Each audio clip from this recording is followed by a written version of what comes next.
This is The Beat, a conversation about the Charleston County Sheriff's Office and our community. I'm your host, Oshi Alford. Hello and welcome to The Beat with Charleston County Sheriff's Office. I am Oshi and I am joined here by... Hi, I'm Jeremy Krause, Master Mariner at the Charleston County Sheriff's Office. And we're going to explore what it's like to be a mariner? Not like Popeye the Sailor Man, but like a deputy mariner?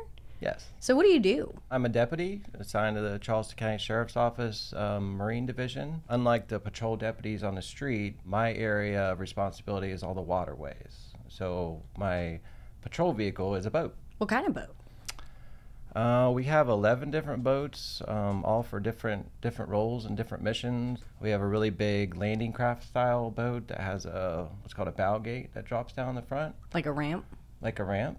We can take our ATVs to some of the outlying barrier islands to patrol them, or if there's a call out there, if there's a missing person, it's an island, so the only way to get to it. But we have some smaller ones for flood rescues and like the hurricanes and when there's flooding on the streets. We have an airboat for assisting people that get stuck in the marshes where, a regular boat can't get to them and they're stuck up to their waist in the pluff mud. And probably the other four main are more the patrol interceptor boats that most people will see us on out there.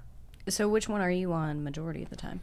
Usually the patrol boats, the main, they're called safe boats. It just stands for secure around flotation equipped. The boat's got a styrofoam collar around it. They're purpose-built police boats, but it's very safe for like shouldering up to another boat and it doesn't cause damage. All those boats have 2 engines on them for redundancy and, they're high-powered, they're very fast. Tell us about the coverage that you do in the boat. Well, our area of responsibility is all the waterways. Charleston County, as you know, is a long, skinny county on the coast.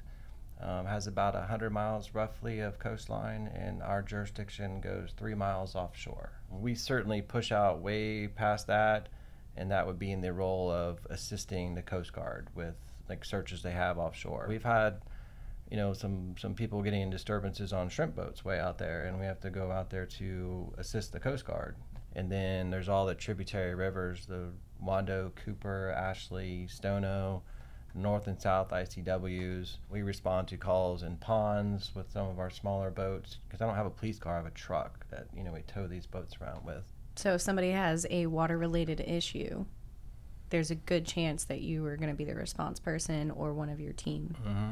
Yeah, there's 4 of us, and somebody's on call all the time. So what brought you to being a deputy mariner? Like, did you wake up one day and you were looking at boats and you were like, you know what, law enforcement with that somehow? So that's kind of one of the unique things about the Sheriff's Office. If you have a special interest or there's something that you're kind of good at on the side, there may be an application at the Sheriff's Office. So I've had boats and I've been very interested in boating.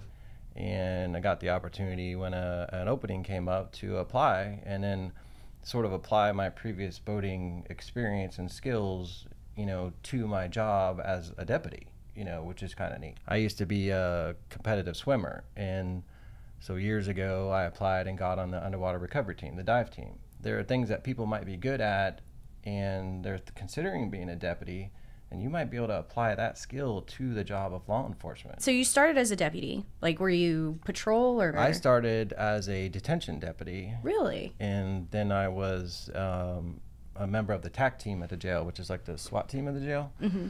But then I was on patrol, regular deputy patrol, and I worked in what's now called the Bureau of Criminal Investigations. I was a detective for years.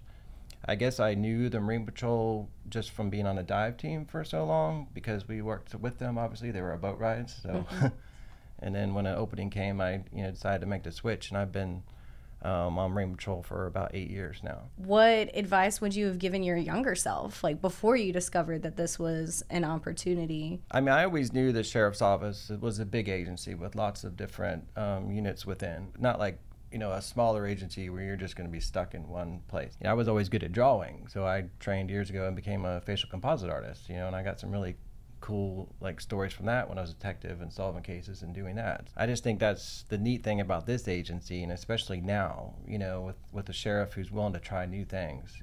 I think it's pretty cool. I mean, one of the guys that works with me, he's always been an avid drone pilot and flying drones around, and he's now on our drone team.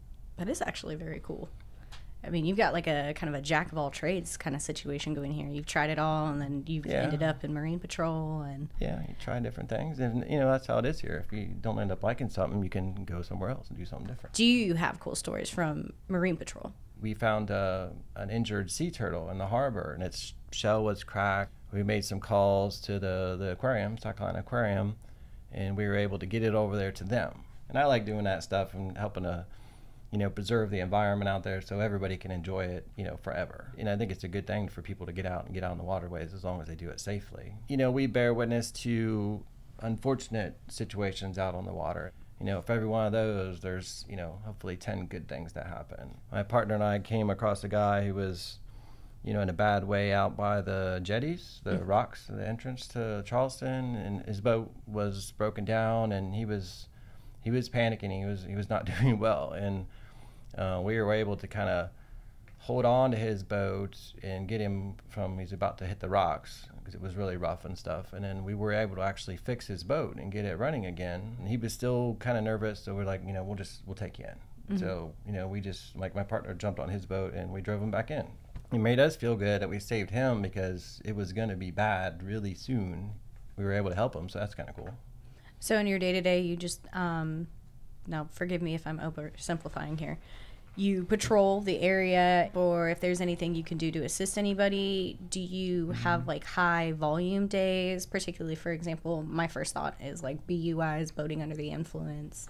Right. The redneck Rivieras, as we like to call them, where those sandbars pop up and everybody hangs out and drinks. Obviously it's busier in the summer times, and we try and keep up with the trends. We know certain places that people hang out for, like the 4th of July and stuff like that, and we'll certainly have that on our list of places to visit that day. But we get calls just like the normal patrol deputies on the street, just, come over the radio. We share our radio channel with the entire Metro Marine Division. We're the lead agency but it also involves like the city of Charleston and North Charleston, the fire departments, and all them. We're all on the same radio channel and work together. Like any deputy, we have the freedom to go and conduct our own investigations and things that we're working on. And we have a big problem with abandoned boats around here, and so we try and keep up with those and locate the owners. And then having 11 boats, and we're hard on them, so they take a lot of maintenance. There's 4 of us, so we stay busy for sure. So there's 4 of you, but there's 11 boats. How did we get 11 boats? We've got most of our boats through grants, like the Homeland Security grant and Port Authority grants. As new technology comes out, newer sonars or newer chart plotters and things like that, we'll apply for a grant for like an electronics upgrade on the boat. Add more capabilities, as things progress. So, you have to evolve. So what kind of tech are the boats outfit with? You said sonar. What else is going on with them? Yeah, we have a few different kinds of sonar. Side scan sonar, and then we have a system called Live Scope, which is like when we were talking about seeing the fish finder kind of thing. That's good at seeing things in the water column. For searching for victims, planes. We've had planes in the water, sunken boats, cars in the boat landings, things like that. The boats have, all the regular police equipment, radios and sirens and lights and stuff like that. A radar for cruising at nighttime, because obviously boats don't have headlights on them. So, we really have to know where we're going and understand the channel markers and the buoys and stuff. But we have that radar that's like a backup for us, at nighttime. Does that make sense? It does make sense. Okay. So what kind of certifications and things did you have to go through to be able to operate this equipment and to be what you are now, a master mariner deputy? That's a lot of words, but... Well, I trained under a field training instructor when I went to Marine Patrol. I already knew how to drive a boat, but I didn't know how to drive a boat like a police drive the boat. Okay. So that was a higher level, obviously. I eventually got a captain's license, and then we use this accreditation company called NASBA, which is the National Association of Safe Boating Law Administrators. We are accredited through them just due to our high level of training that we do. And then they offer these 8 different classes, different level classes. And actually, Kevin Meyer, the other master mariner, we're the only 2, we think maybe in the whole state, that have passed all those classes. Training is constant, obviously. we continue to educate like everybody does in their job. We have collaterals that work with us in the summertime that are paramedics. They are continuously training us to a higher level because, I mean, I can literally be like an hour and a half from help. I mean, I've been at calls with, an injured party, and we're 35 minutes from the nearest boat landing, and then, we can meet the ambulance there, but then they got like another hour ride to the hospital and stuff. So we need to be able to stabilize people a little better than the guy on the street that can have an ambulance there in 5 or 10 minutes, So. No, I get it. That makes a lot more sense, and that does bring me a little bit of comfort as someone who does peruse the waterways every once in a while, because I know there's all kinds of crazy things that can happen. I mean, if you're out swimming, somebody boats a little bit too close, there's a propeller, like... Unfortunately, those things have happened. Boating is a wonderful activity. It gets people outside, and, we love it. We want everybody to love it. And in my opinion, there's a lot of novice boaters out there. Oh, yeah, definitely. I've seen my dad try to back up a boat. It's awful. We really try and educate people and try and help them. We're trying to make the whole experience enjoyable for them, because not everybody gets to do it for their job all day long, which I do. So, again, a humble flex. I boat all the time for work. I mean, when we're at the landings like that, our main concern we're checking for is their safety equipment, obviously. I'd rather catch you here, like, hey, you got 6 passengers, you only got 3 life vests, let's go take care of that real quick. Because if I stop you out on the water and you don't have them, then I have to, what we call terminate your voyage, and you have to be taken back to the boat landing where you're going to have to make somebody run and get some, or it's just going to ruin the whole day for your family.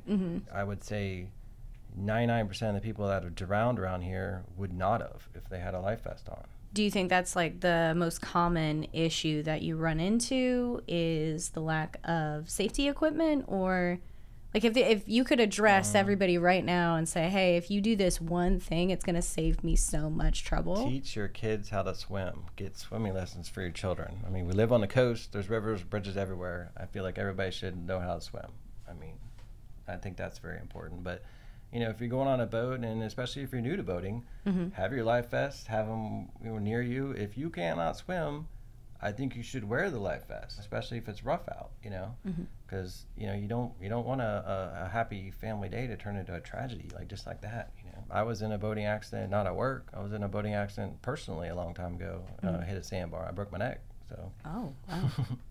I have hit a sandbar too. We tried to drag the boat out of the sand, and we kept sinking. It was super not fun until the water level rised. The tide. I'm glad you brought that up. Charleston has like a 6-foot tide swing twice a day. That is a big part of our rescues that we deal with, is people on kayaks and paddle boards and small boats. They go up in small little creeks and rivers, and then the tide goes out. That's where the airboat comes in handy, because we can go up to them, pop them out of the water. We've never rescued the same person twice, so we always tell those people, like, check the tide charts. There's apps, and it's pretty easy to plan your trip around it. Cool. So if anybody was interested in being a deputy mariner, what would you tell them? You need to be in law enforcement. You need to be a deputy. Gain as much experience at that, in investigations and follow-up and evidence collection, because we do the same thing out on the water. It's just a different environment. Well, is there anything in particular that you feel needs to be addressed, or that you feel like you want to talk more about? Obviously have your safety equipment with you. I want everybody to bring their life vest and their phone charger, because your phone is your lifeline nowadays. That can be difficult trying to find people, especially if they're adrift or something. I like to tell people not to drink on their boats. Boating is already fun. Boating and wakeboarding and skiing and swimming and snorkeling, that's already fun enough. I don't think you need to bring, alcohol into that. And that keeps everybody safer and having a good time. Thank you so much for coming on, talking with me today. Some quality advice, some things that I will be keeping in mind for the rest of my life probably. And thank you all for tuning in.